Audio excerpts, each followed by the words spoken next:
Speaking during the launch of a documentary, The Bula Karatasi, on the Forgotten Massacre in Garissa, International Center for Transitional Justice, Country Director Chris Gitari said the Building Bridges Initiative Task Force has a responsibility to evaluate the historical and current injustices as documented in the TJRC report if people from northern Kenya were to benefit from the initiative. For us to say we are going to build a new Kenya, we must engage with communities in a very honest discussion about what they've experienced.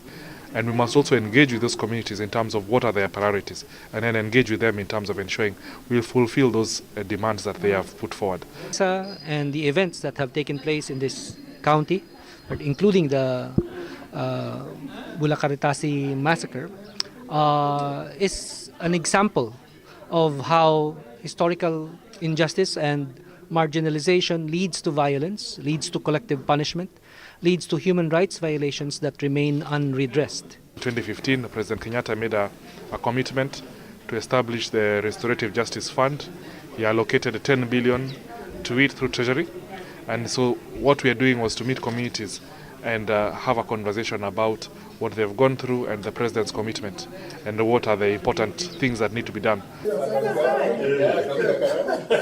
Meanwhile, Kitui Governor Charity Ngilu called on the Building Bridges Task Force to exercise impartiality when drawing its findings and recommendations. Speaking in Kitui during a public participation forum, Ngilu urged Kenyans to seize the opportunity to express their concerns and recommendations on how they would like the country governed. If you see one has a wound, don't just dress it. Find out how this wound came about. There is a deep wound in this country, which is what needs to be addressed.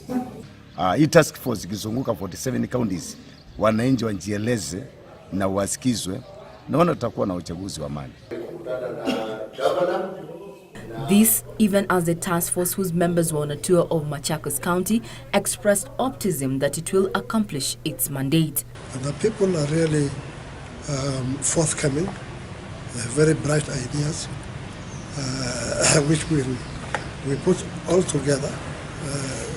We'll see some useful thing happening in this country. Kitui, wananchi walijitokeza sana kwa wingi wakatoa maoni.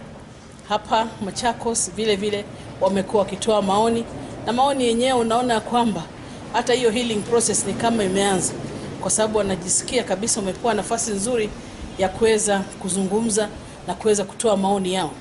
The Building Bridges Task Force was picked by President Uhuru Kenyatta and Opposition Chief Raila Odinga following the infamous handshake, and is aimed to drawing up a roadmap through public participation on how to build one Kenya devoid of ethnic hatred.